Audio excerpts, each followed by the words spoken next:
My name is Caleb, and for 30 years, I lived in a house that wasn't mine. It looked like my house. I had the keys, but the architecture, the rules, the very air inside, it was designed by ghosts. The ghosts of my childhood, of my culture, of a younger version of myself who thought he knew what he wanted. I looked in the mirror one morning and saw a stranger. Not a failure, not a sad man, but a profoundly disconnected one. That was the day the demolition began. We think of transformation as a bright, heroic event, a single decision that changes everything, a turning point. But my transformation wasn't a turning point. It was a slow, painful, and quiet collapse. It began not with a bang, but with a question that started to echo in the silent moments of my life. Is this it? I was living by a set of invisible rules, beliefs that were so deeply embedded, I didn't even know they were there. People like me play it safe. Don't ask for too much. Discomfort is a sign of failure. These weren't just thoughts. They were the invisible walls of my life, dictating how far I could go. The pain of living within those walls hadn't become unbearable yet, but the awareness of them, that was the first act of my silent rebellion. Because once you see the prison bars, you can no longer pretend you are free.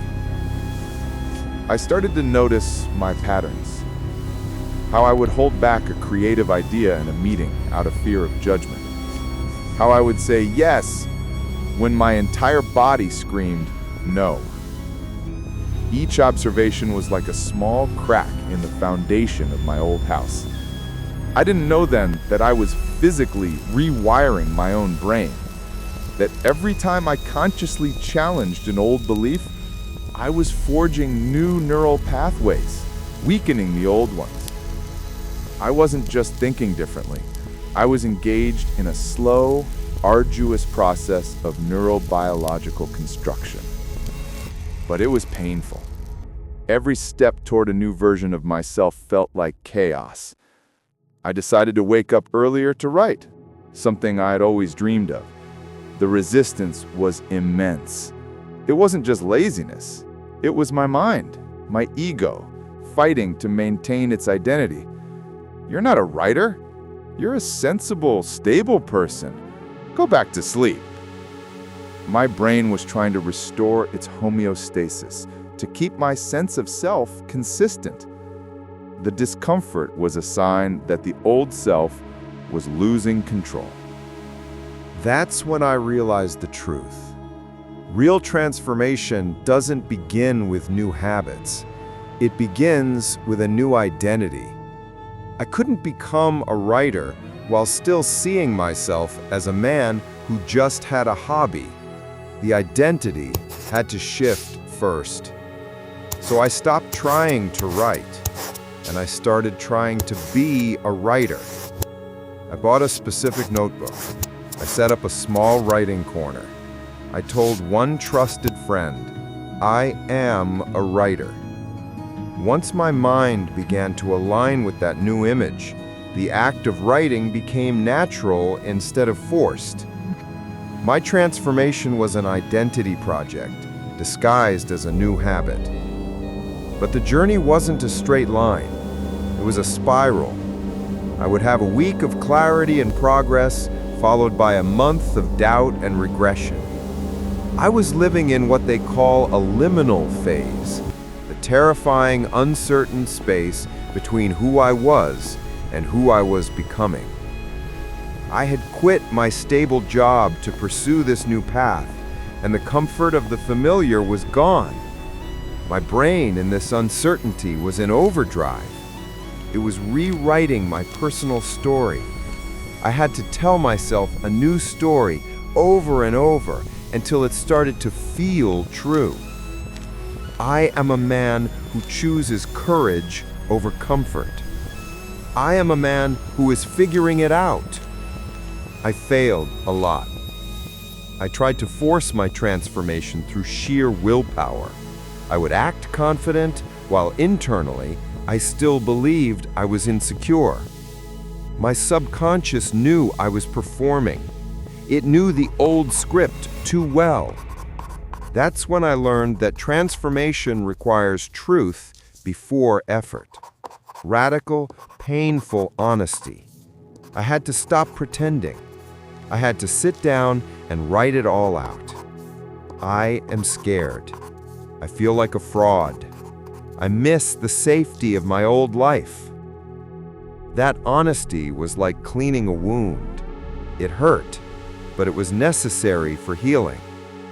And a shift happened. I stopped trying to change from a place of self-rejection. I started evolving from a place of self-understanding. I wasn't trying to fix my fear. I was trying to integrate it. I acknowledged my fear of failure. I gave it a name. I listened to what it was trying to protect me from. And once that fear was acknowledged with compassion instead of shame, it began to lose its power. My procrastination wasn't laziness. It was a form of self-protection. My transformation became not a self-attack, but a self-reconciliation. Emotions were the signals, the data from my subconscious. Anger told me where my boundaries were being crossed. Sadness pointed to what I had lost. Anxiety was the trimmer of the ground between my old self and my emerging one. By learning to interpret these emotions instead of suppressing them, I began to move through them instead of being trapped by them. Kindness toward myself literally expanded my capacity to change. The most profound shifts happened quietly. The moment I chose to breathe before reacting to a critical email. The moment I said no to an opportunity that my old self would have grasped out of fear. Each of these moments was a psychological micro-revolution, rewiring my very being. I didn't notice the transformation as it was happening. But one day, I looked back 6 months, and the man I was then seemed like a stranger. The conversations I no longer tolerated, the thoughts that no longer dominated me, the pain that no longer defined me. It was a quiet miracle. I had outgrown my old self without ever declaring war on him. But the journey wasn't over. It never is. Every time I expanded into a new identity, life presented a new threshold. Growth never asked for my perfection, only my participation. What I misunderstood for years was that transformation isn't just about willpower, it's about awareness. An awareness so honest that it dissolves illusion. It's also about environment. I couldn't plant the new seeds of my identity in the toxic soil of my old life. I had to change my world to support the person I was becoming. I unsubscribed from emails that made me feel inadequate. I muted conversations that fed my cynicism.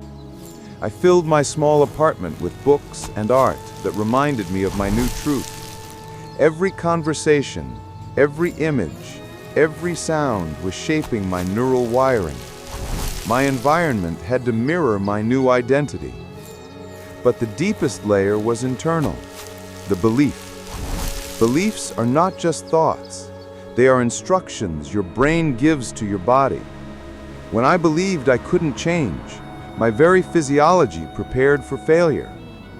When I started to believe I was capable, my posture shifted. My focus sharpened. I wasn't pretending, I was embodying. Pretending says, I am something I am not.